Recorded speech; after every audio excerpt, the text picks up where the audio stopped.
pro basketball stars had a place in the Olympics. This kind of thing had never, ever, ever been done. So there was a lot of, poking the bear, if you will, by people in my profession. Sports journalists and journalists in general were skeptical, angry, because this wasn't the Olympic movement. The Olympic ideal had always been about amateur competition, which meant the United States had always sent basketball teams made up of college kids, teams that dominated for decades. In 1972, the Soviet Union was awarded a victory over the U.S. in a controversial gold medal game. The United States apparently had won the game, but the debate still goes on. To this day, that American team still hasn't claimed their silver medals. But that result seemed like a fluke when the Americans got the gold in their next 2 Olympic appearances. U.S. has its 9th gold medal. While the U.S. celebrated, though, the rest of the world was catching up.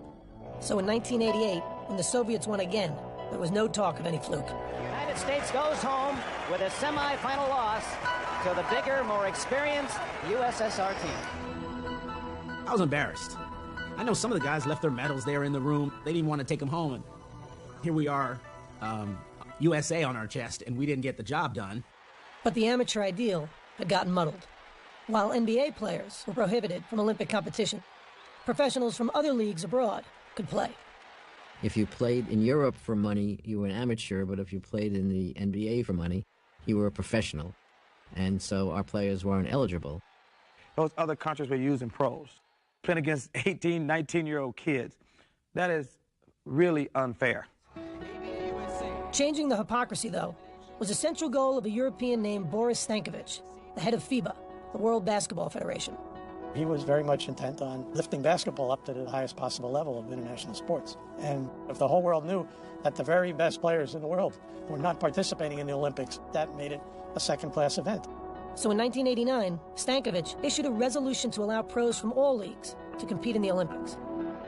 But back in America, the NBA was lukewarm to the idea. We wanted to be good partners with FIBA to grow the sport of basketball, but we weren't particularly anxious. We didn't know what it would mean. We didn't know if our players would want to do it. We didn't know what the logistics were. But the vote passed, and NBA players were eligible for the Olympics. Now the issue wasn't about whether American pros could play, but whether the best players wanted to play. The one guy that, that we were a little concerned about was probably Michael. The thought back then was, Michael Jordan plays 36 holes of golf 90 days during the summer. What the hell is he going to be doing playing basketball? I was hoping they would not ask me to participate. And I was trying to figure out a way, graciously, that I could decline. I'd done the Olympic thing before, and when Rod Thorne called me and asked me, I wasn't gung-ho about it. My appeal to him was, you're the top player in the world. This is bigger than the NBA Finals, and, we need you. His thing, well, who else is playing? I mean, are all the good players going to play? I'm not going to play by myself. So Michael Jordan waited to hear more, and Rod Thorne made his next call. It was a no-brainer for me. I was in from day one, and I figured if I jumped in first and said I wanted to play, that would get guys to want to participate as well. I think if Magic wasn't on that team, I don't think it would have been as spectacular as it was. And to finish out our careers, that was important for both of us. Once you get guys like Magic and Larry committing to the team, then all of a sudden it becomes something very, very special. Representing the USA is already a tremendous honor, but to know that you're going to be on a dream team is a once-in-a-lifetime experience. Magic, Bird, and David Robinson weren't alone in their pride. They called in the big guns. We're the Navy SEALs that we had to go over there and kick butts and take names. With those stars and the Utah Jazz tandem of John Stockton and Karl Malone, the dream team was starting to take shape. It don't matter if you call me last. I got the call. I didn't feel like that I deserved to be called, but I truly wasn't going to tell them that. I was like, yeah, I'm in. I didn't even think to say who else on the team. I'm like, yeah, I'm good. Yes. Charles Barkley's ability was never in question, but his attitude was. God want us to win the world championship. I don't know if I go that far, Charles. No, I talked to him the other night. I learned early in Philadelphia. It doesn't matter what I say. So from this day forward, I'm going to say what the hell I want to say. And some people are going to like it, and some people are going to dislike it. But after a series of incidents on and off the court, the least of the committee's concerns were about what Barkley would say. I was asked to talk to him. He was so honored that we would even think about asking him. He convinced me that you won't have any problems with me. Now, with the team nearly complete, Rod Thorne had enough talent secured to go back to where he started. Representing my country was a big thing, but I think, the biggest motivation for me was now I get to spend time with some of the guys I compete against all the time. Portland's Clyde Drexler rounded out the list of NBA players, while the final spot on the roster was reserved for an amateur, Duke's Christian Laettner, coming off back-to-back NCAA titles. There's the pass to Laettner. Puts it up. Yes! In any other Olympic year, Laettner might have been the team's biggest star. But on this team, he was fine with being the last guy on the bench. I tell people this all the time, and it may shock them, but my most enjoyable year was my freshman year because they don't expect nothing from you except carry the luggage, do the laundry, and get our donuts. And that's easy. The harder thing is to be the leader. By May of 1991, 2 months before the Olympics, the team was set. 1 college kid and 11 future Hall of Famers. The man charged with putting it all together was the unflappable Chuck Daly. Okay, all set? All set. Chuck looked the part. He was the guy that looked like he owned the arena, but he would also push the broom. His hair was beautiful. His suits were immaculate. He wanted to win, but he wanted to look good. As the head coach of the Detroit Pistons, Daly did both, winning back-to-back championships in 1989 and 90.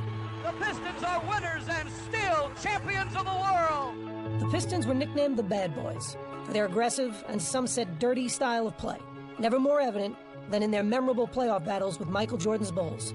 Michael on the move against Vinnie Johnson to the hoop. He is necktied. Oh. Michael Jordan goes down hard. Detroit and Chicago had no love for each other. So when Daly was named the Dream Team coach, many wondered how he'd handle working with the Bulls' biggest star. I was being asked to wrestle with some demons and some issues. But the coach was well acquainted with the task of managing personalities. He coached the Bad Boys. And if you can coach those, you can coach anybody. One player Daly wouldn't be coaching in the Olympics, however, was his own star in Detroit, point guard Isaiah Thomas, who controversially had been left off the team's roster. No matter how much people try to say now, it was no big a deal. It was a big deal. I talked to Isaiah at the beginning of the year about the aspect he wasn't on the team, and he was not comfortable with it. I'm sure he is very hurt. He's a very deserving player, but, he was not selected. Thomas was well on his way to a Hall of Fame career, but was also seen by many as the biggest cultivator of the Bad Boys image in Detroit. And now Isaiah Thomas and Cartwright are swinging. Isaiah was the general. He was the guy that would yap at his teammates and say, knock him on the ass, do whatever you got to do. A beautiful backdoor pass from Pippen, and he is walloped. He knew he was going to get hit. I despised the way that he played the game. Did you want him on the Dream Team? No, I did not want him on the team. Did Michael? Did he want him on the team? Well, I can't speak for Michael, but I don't think he wanted on the team. Now, there has been speculation that your icy relationship with Isaiah Thomas is the reason that he was not selected. Well, what is your reaction to that? That was one of the stipulations put to me prior to me even committing, that Isaiah wasn't a part of the team. I was getting strong innuendos that it wasn't just, it was coming from higher places that didn't want Isaiah Thomas on the team. Certainly things are being pointed at me because of our relationship and of course about the way that the end of the game between Detroit and Chicago ended. We were picking the group just after the Pistons had been eliminated by the Bulls, and it was very bad timing for Isaiah. Everybody had fresh in their mind the picture of Isaiah walking off the court. Pistons wasting no time in getting out of here. They left the bench on the 7 and 9 seconds remaining. The Pistons just left. When the Pistons walked off the court before the final bell, I think it left a bad taste in a lot of people's mouths. All right, no Isaiah Thomas stuff. No Isaiah Thomas questions. Cool. Jordan and the team were done answering questions about Isaiah. But with training camp approaching, a bigger question would need to be answered. Hello, how you doing? How would the 12 stars that were selected play together? Welcome. Training camp began on June 22nd, 1992, in La Jolla, California. And when the gym doors opened, no one was quite sure what to expect, especially the players themselves. There's a lot of egos in one gym and on one team. Everybody wanted their form to shine and showcase why they were a part of this team. With all these stars on the team, if it comes down to the last shot, who's going to take the shot? Me. Everybody in the world has an ego. The only difference between us, we have a reason to have an ego. Every one of us felt like we was everybody. And when practice started that first day, every player seemed to be trying to prove just how great they were. It was a very competitive practice, and I'm thinking, aren't we all on the same team? Patrick, I don't want to play with David. I want to play against him. Then you hear Michael say, I don't want to be on Magic's team. I want to play against him. Every evaluation of Michael Jordan at that time was, he's good, but he's never Magic Johnson. In my competitive nature, I want to use every little bit that I could gather so that I can gain an advantage. Karl Malone, he's the only guy I would even compare to myself at the power forward position. So I want to prove that I was the best power forward in the world. Charles. Yeah, he's a great talent. Do I think he's better than me? Hell no. So let's do this. By the time this is over with, you're going to be thinking I'm damn good, too. The first practice, Barkley drives baseline, and Karl Malone jumps up like this.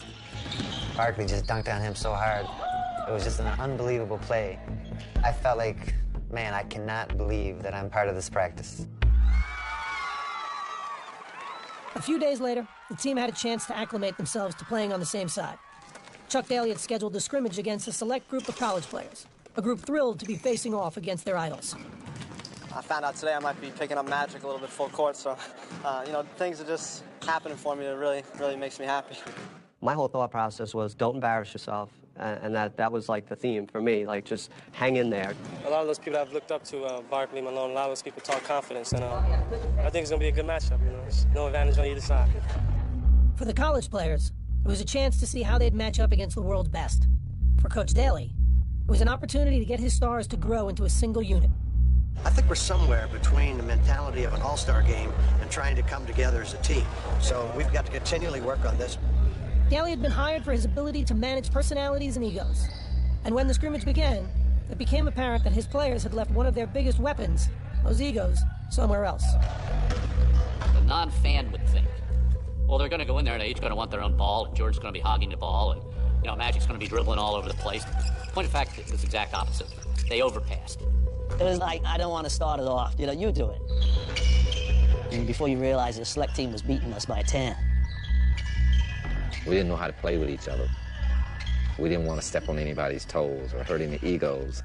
So these young kids, they were killing us. We were not into it, and we paid for it.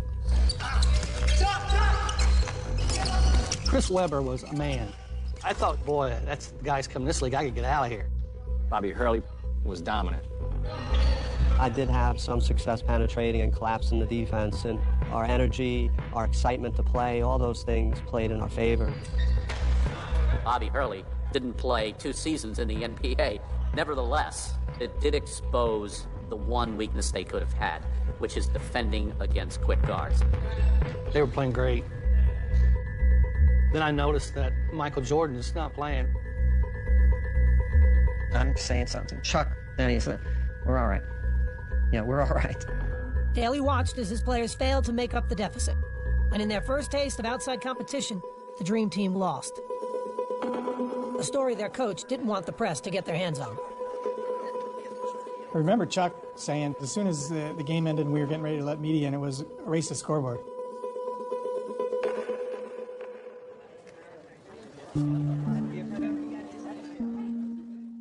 Media comes in, scores, if not hundreds.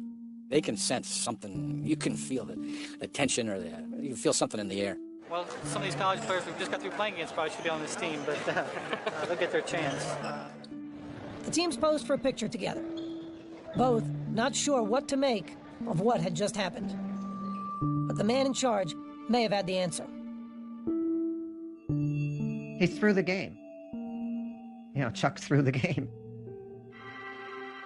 If you look how much Jordan played and how he subbed guys in, not picking up, not making any adjustments, he knew what he was doing.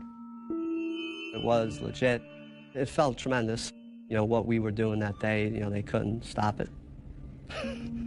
There are kids who believe in Santa Claus, too, and the Easter Bunny, and now that they've grown up, I hate to burst their bubble, but it was a game thrown. Not many people would have done it, and he did it. It was gratifying to Chuck for us to get our butts beat like that, because now we had to listen to him. From then on, he had a way of just saying, you know, you could lose. After fixing his collars and his hair, his speech was, anybody can get beat, so you got to be ready to play. And I think that's the only speech he ever gave us. The message got across. I mean, you know, Chuck couldn't have been happier, I'm sure. It was brilliant on Chuck's part to be able to orchestrate that and play along like he didn't. Why didn't he tell you guys? We probably would have screwed it up. The next day, training camp ended with a rematch against the college kids. And once play started, everything made sense again. The tables were turned drastically. We showed them why we are who we are. We pretty much beat them by 100. They couldn't score. And by the way, Jordan played a lot more that next scrimmage.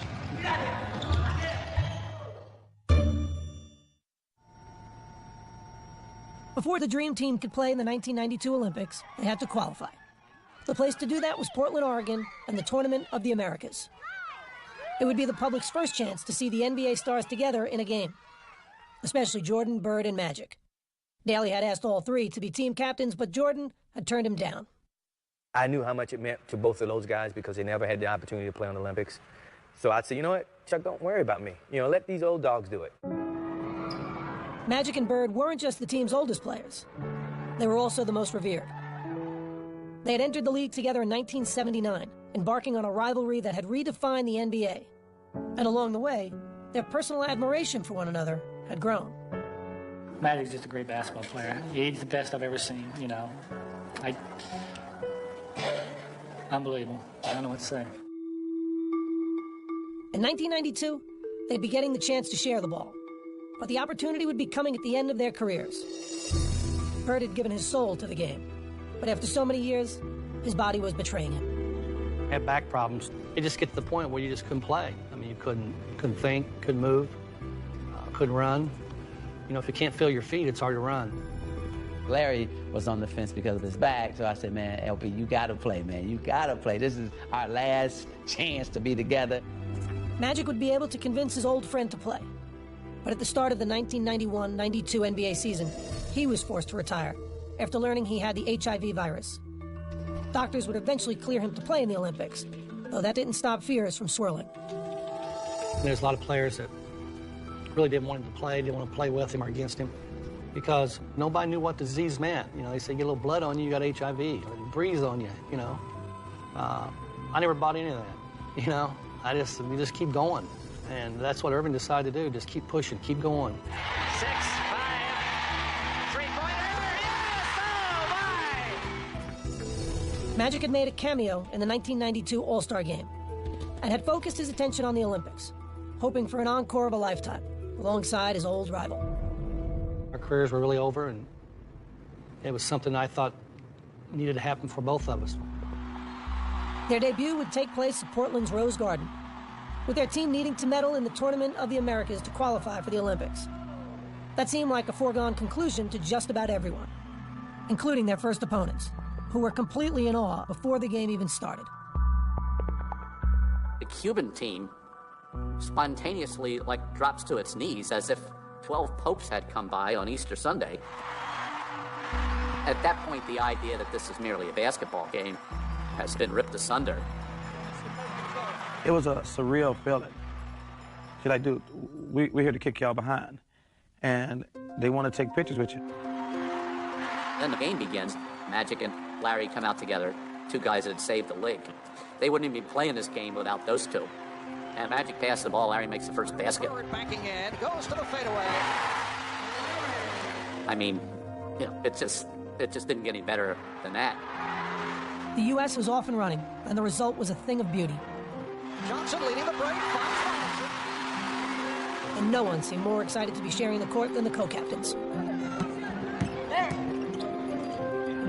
Bird for three. Opening night night was a smashing success, with the outcome never in doubt.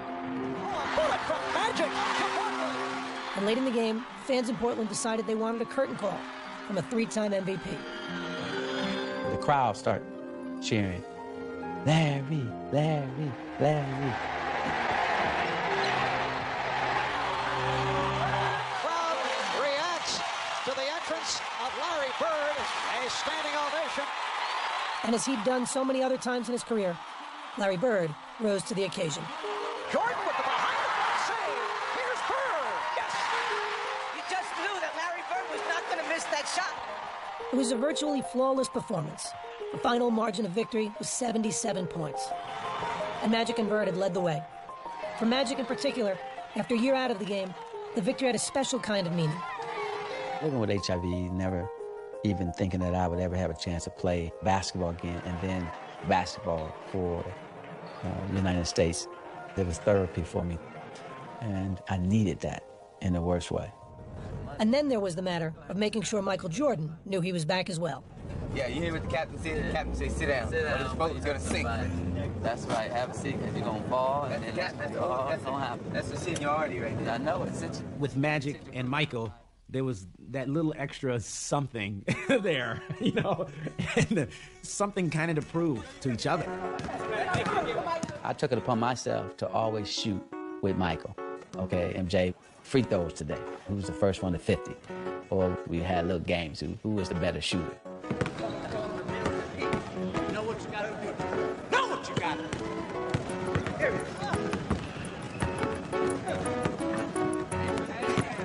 He didn't want to relinquish that control of the 80s, in a sense, even though we were going into the 90s. Don't touch the phone. One hand, don't touch it.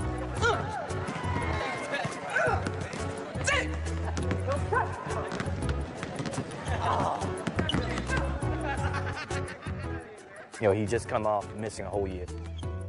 So it was who can win, who's going to have the bragging rights by the end of this trip. You can't get too close to Michael, it's a foul.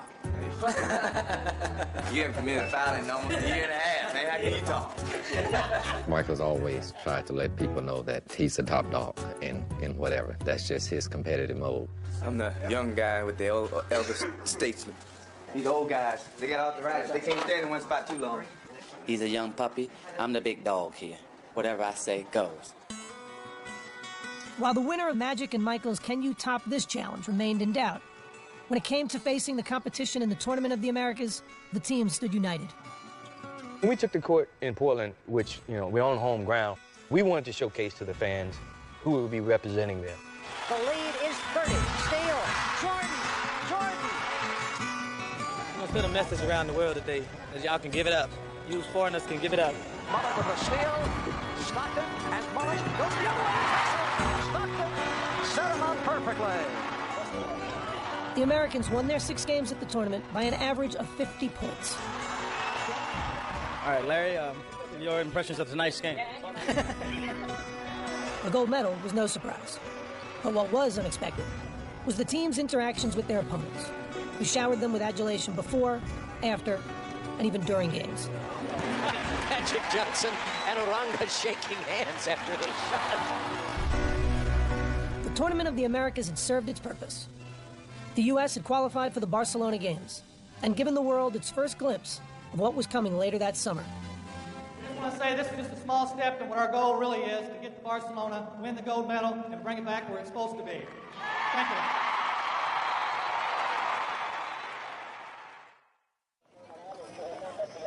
On July 18th, 1992, with the Barcelona Olympics a week away, the U.S. men's basketball team headed overseas.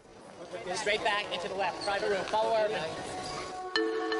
They would hold several days of practice in Monte Carlo and play one more tune-up before heading to the Olympics. The luxurious setting on the Mediterranean Sea was fitting for what already may have been the world's most famous team. Monte Carlo is one of those glamorous cities, and here we were with the most glamorous team ever. So it's kind of a rock star-ish kind of a thing.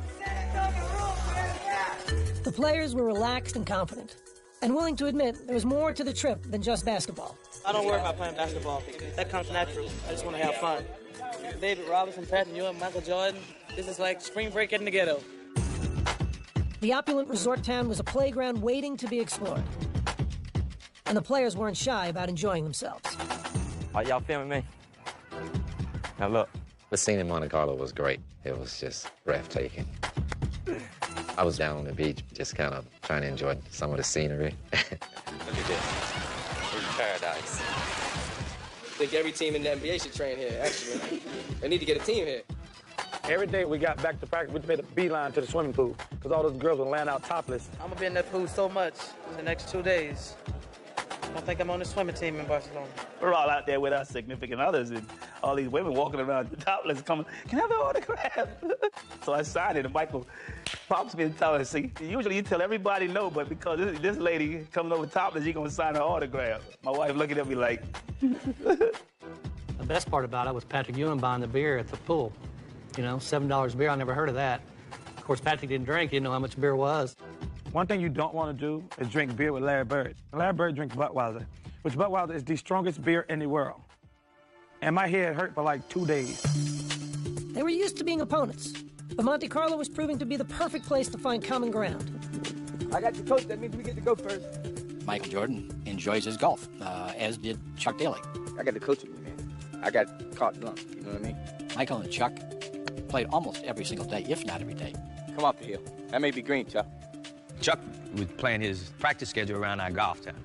That, to me, was ideal. Play a little bit of basketball, play a little golf, and you're in Monte Carlo. Yeah, it bounced like a basketball. The relationship that a head coach has with his main guy is incredibly important. Chuck's ability to get Michael is amazing because think of how bitter enemies they had to be. Chuck devised a defense that drove Jordan out of his mind. And yet, here they are playing golf together. Jordan could really have unbelievably bad feelings towards Chuck. Chuck understood that, and he embraced him. Chuck, yeah. I mean, I gotta give you that. I gotta give you that. He shoots 72. I watched him. That was a bonding thing for me and Chuck. Always been a thing that I treasure just as much as being a part of the team. For Jordan, golf was only one part of the whirlwind schedule, which his teammates were discovering was just the way he liked it. What are you doing today, John? You want to sleep? I remember thinking that. Does this guy ever sleep? Golf, 36 holes. I'm playing it tomorrow, too. He would do more things and be ready to practice and play as much as anybody. Michael Jordan. The thing that I remember the most was going out and playing golf with Michael Jordan before a game. And I thought, man, I'm going to be exhausted tonight. And Michael just had ridiculous energy and was phenomenal. I felt like I was running in quicksand a little bit. And so, it gave me a whole nother level of respect for kind of the freak of nature that he really is. We have to play the food, Jim. We played cards in Magic Room till 5 o'clock in the morning pretty much every night. It was so much fun. Right, homie? Yeah, I'm tired. He's like a bionic guy, or he'd play cards, play golf, play basketball. Jordan going all the way. I don't know when he ever slept. Finally, after a ball game, he was just lying down. And I looked at him, I said, I think that's the first time he's gone to sleep on the whole trip.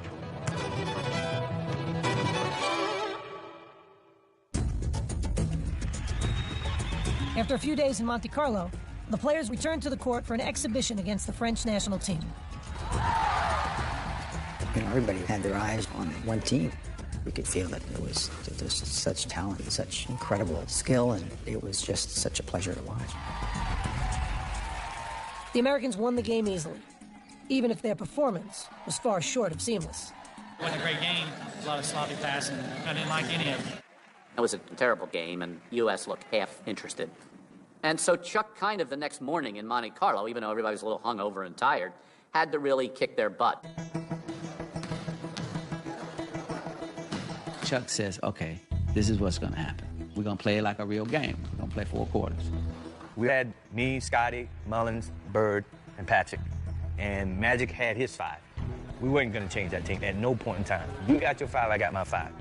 We gave them the college guy. You can have Christian Laettner. We don't want him. You can have him. He's just over there waiting to tag in. But it was about pride, and a college kid couldn't help either one of the teams. Michael Jordan called Clyde out and went at him. Tell him, this is what I'm going to do to you. fall away jumper. Good. What did I tell you? So I said, no, Clyde, you better get him back. You better get him back. Charles Barkley said, I want to take Karl Malone now. So Charles gets it, fall away jumper. Good. I said, oh, Karl, you got to get him back. You better go down there and get him back. Karl went right at him, jump shot. You ain't nothing, Barkley. So then I came down. His energy is real high. He feels like he's in an opportunity to prove himself. Showcase that, hey, look, I'm still Magic Johnson. I still dominate this game. That's all right. That's all right. We go from here. Magic was saying, you ain't the guy, and we got other players in his gym. Come on, don't be cheating on me. It doesn't take much to get Michael going. Just a little something to tweak him, and it's on. He never liked to lose. Mike always got that look. When you see that look, then you know just get in the damn ball and get out the way. As much as it was 5-on-5, you could see in Monte Carlo that it was gravitating towards, okay, Michael and Magic. Magic was hesitant to surrender his place on the mountaintop. And Michael, being Michael, he needed to say, no, I'm on the top of the mountain now. Magic was saying, look, NBA's not yours yet. You know, I'm still here. Michael's like, no, it's over. This is mine. And the funny thing was Larry was sitting on the side going, it's his. Chuck realized the competition aspect was getting a little bit too high. Killing everybody on our squad. He wanted to end practice, but Magic didn't want to end because he wanted to keep playing because we just kicked his ass. How you like that ass kicking we gave you? No. Come on now. Well, y'all got the first quarter of practice. By the time practice was over, even Magic had to acknowledge basketball's landscape had been changed forever. Larry and I were talking, and Michael walks in, and he says, there's a new sheriff in town. And we both hit each other like, well, he's not lying. Monte Carlo was kind of a turning point. Walls started to come down from, you know, when you're playing against each other, you have these rivalries. These are my teammates now. They're guys that, you know, that I'm looking towards for support. It seemed like we became more friends than anything else. The players were off to Barcelona, headed to the Olympics, unmistakably as a team.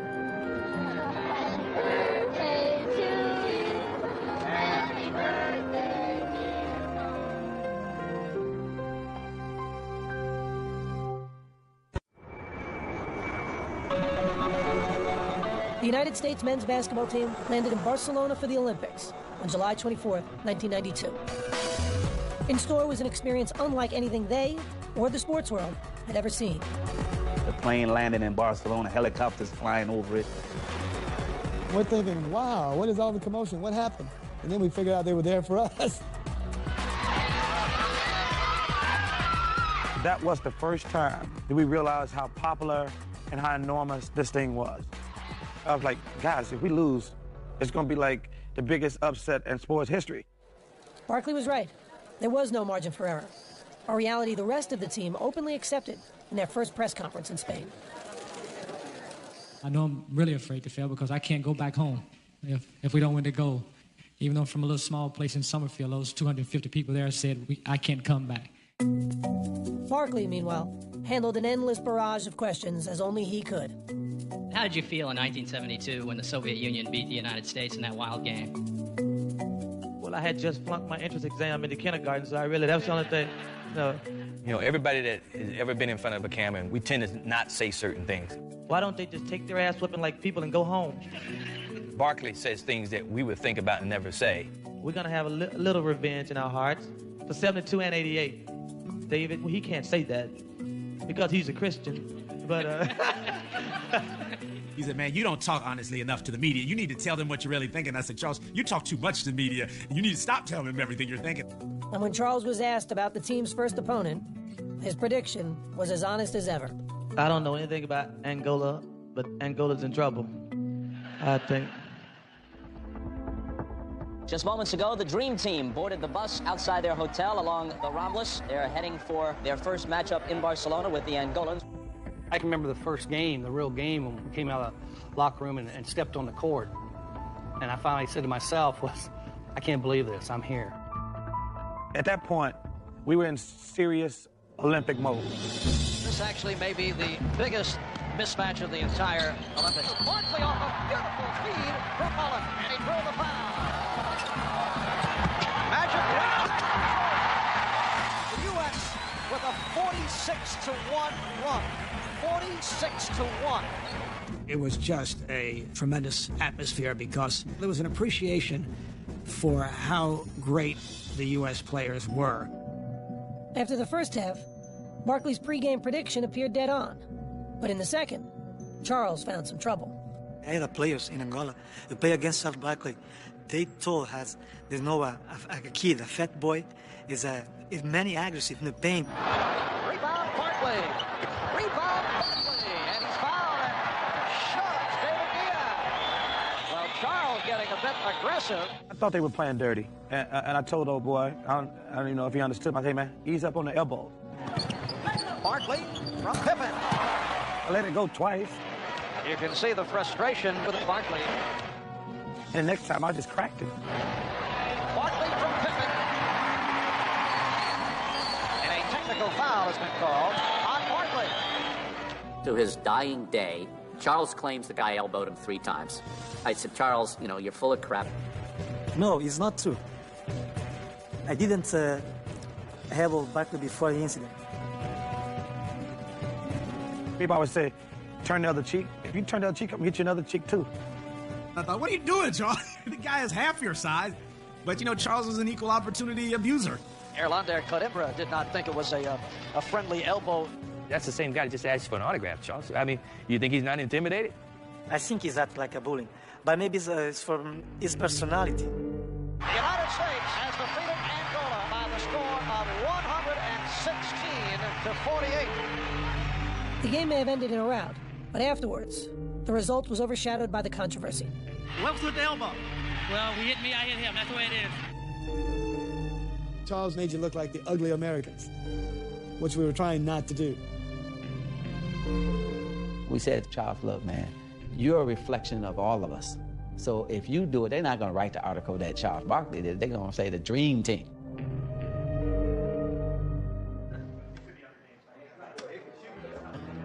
Barkley had stained a dream debut for the Americans. But in their next game against Croatia, Scottie Pippen and Michael Jordan grabbed the spotlight, with the focus on their matchup with one of Europe's best players, Toni Kukoc. Major storyline that carries into this game involves Toni Kukoc, second-round pick of the Chicago Bulls back in 1989. The Bulls made a strong push to sign him last season. At that time, general managers in the league were trying to come up with gems, you know, make their discoveries overseas. And Krause thought this guy could play in the NBA. While Jordan and Pippen had been winning back-to-back titles, Chicago GM Jerry Krause had been publicly wooing Kukoc to join the Bulls. Krause was recruiting this guy and talking how great he was. You know, that's like a father who has all his kids and now he sees another kid that he loves more than he loves his own. So we were not playing against Toni Kukoc. We were playing against Jerry Krause in a Croatian uniform. But unfortunately for the real Toni Kukoc, he was now the target of the world's 2 best defensive players. They was debating who was going to guard him. No, I got it. No, I got it. I'm looking at Michael and Scottie, and they're ready for, like, blood. Like, man. We knew the world was going to be watching. We knew everyone wanted to see what Toni Kukoc was like, and we were going to give him the worst experience he ever had on the basketball court. Pippen drew the initial assignment of shadowing Kukoc and harassed the Croatian from the opening whistle. It was hard to run across the half court without a ball. And with the ball, it was just, here, somebody else get it. Toni definitely wasn't getting a shot up, and he wasn't going to score. Kukoc is nothing for 4, and he's contributed nothing. We wanted to go guard him on the bench. Kukoc is called for the offensive foul, and the pressure continues. And after Pippen wore Kukoc down, it was Jordan's turn.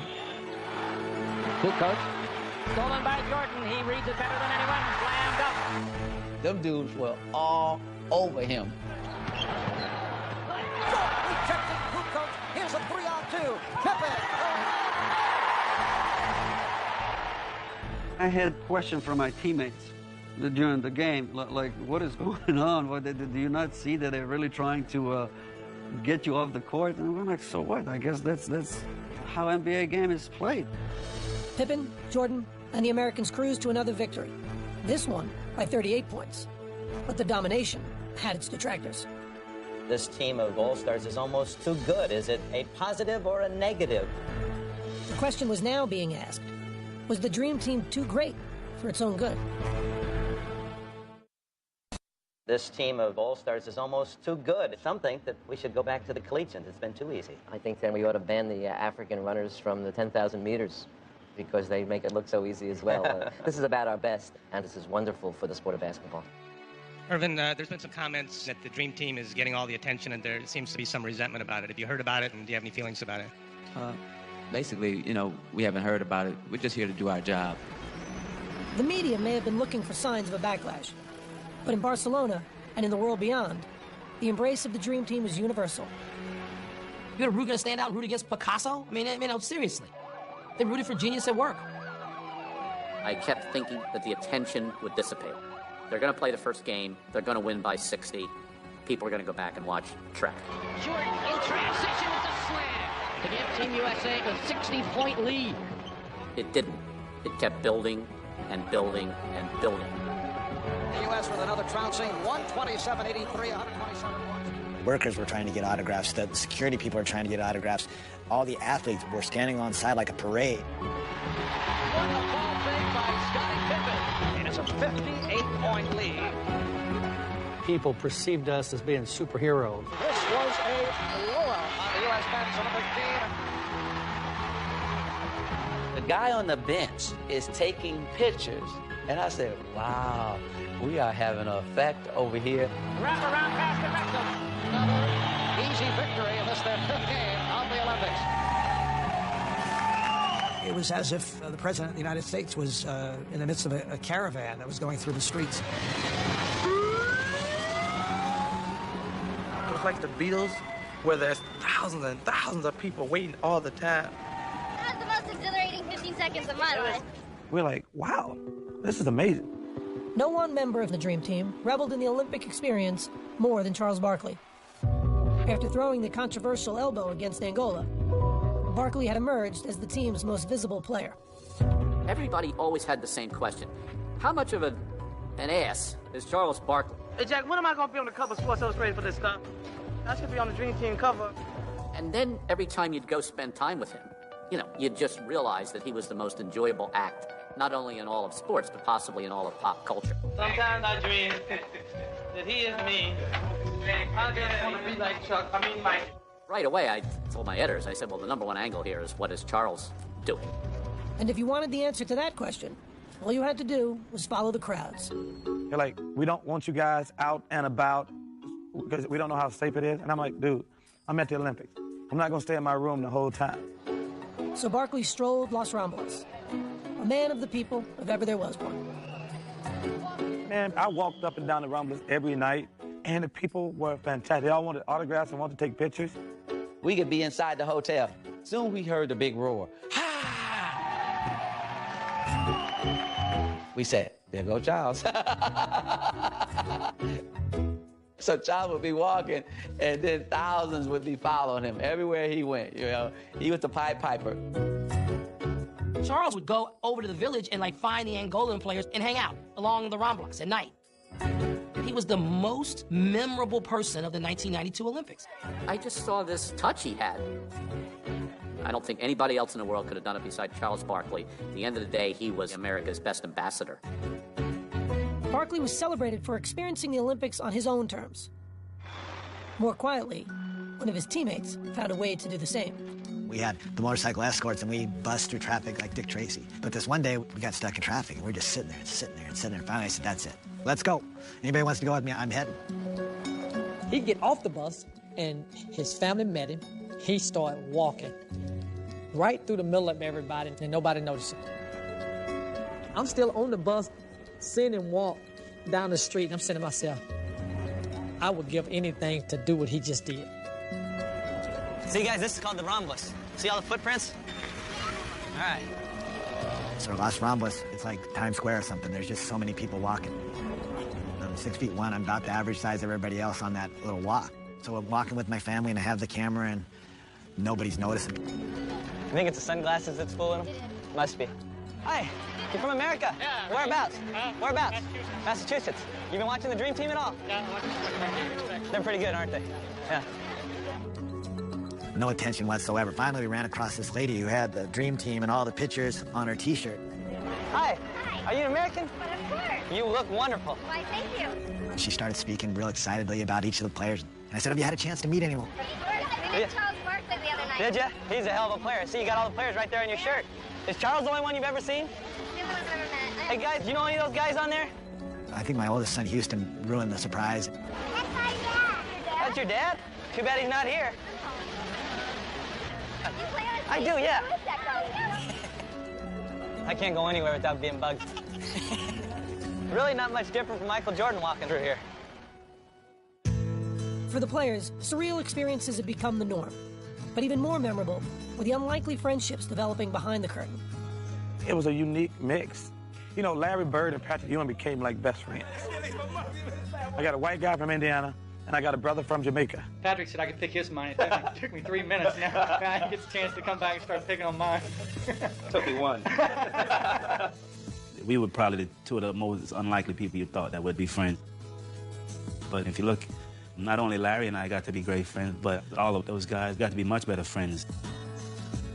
We all enjoyed each other. We all enjoyed the ride. And we got a sense of each other as men. Then, when we got to the court, it made it even better. The Dream Team's chemistry turned out to be the hallmark of their success, as the players closed in on what they came for. Barkley now over the side leading Shears. Their big margins of victory may have been a testament to their dominance, but numbers couldn't capture what made watching them so unforgettable. Guys played the best basketball you've ever seen in your life. It was literally like great poetry or great art. At times you feel you're watching a performance, a concert, rather than a basketball competition. This was fun. This was like, it's how basketball's supposed to be. And at the center of the fun was the team's biggest star, who had come to Barcelona at the peak of his powers and shown how much his popularity had exploded. I will say this one thing about Michael Jordan. I've been around other celebrities in my life. I've never seen people react like they do to him. People go crazy when they see him.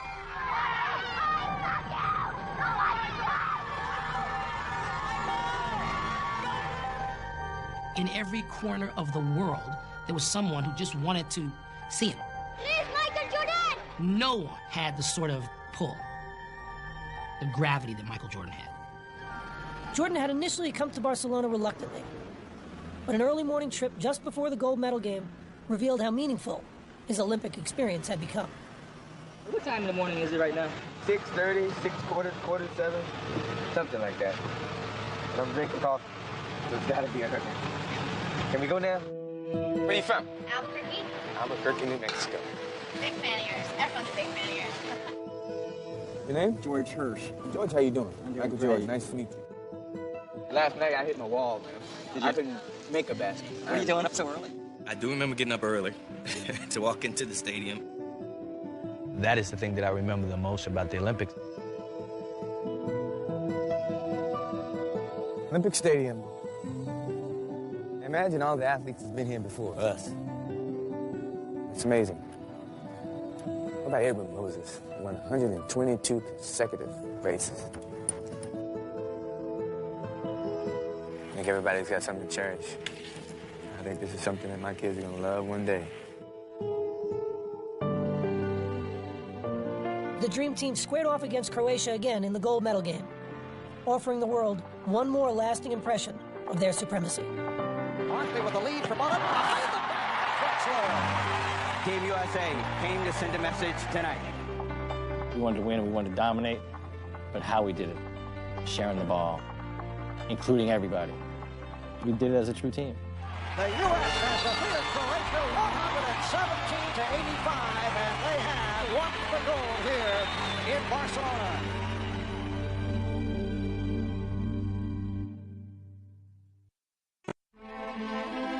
Campeón olímpico y medalla de oro, el equipo de los Estados Unidos de América. There was never really any doubt the Dream Team would win gold in 1992.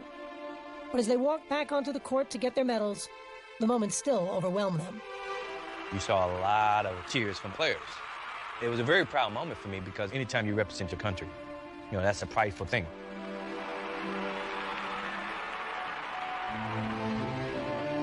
Man, sent chills down my spine. It was a reward that I had never felt like that I would ever achieve. To do it on that stage with those group of guys, it's a memory I'll never forget. Nothing in my life has ever felt like standing on that podium. I was getting goosebumps. Every single time I heard the national anthem after that had a different significance to me. I knew what it really meant, you know. As a young kid growing up, I used to watch Olympics on TV with my father, and all he talked about was the Star-Spangled Banner and the gold medal.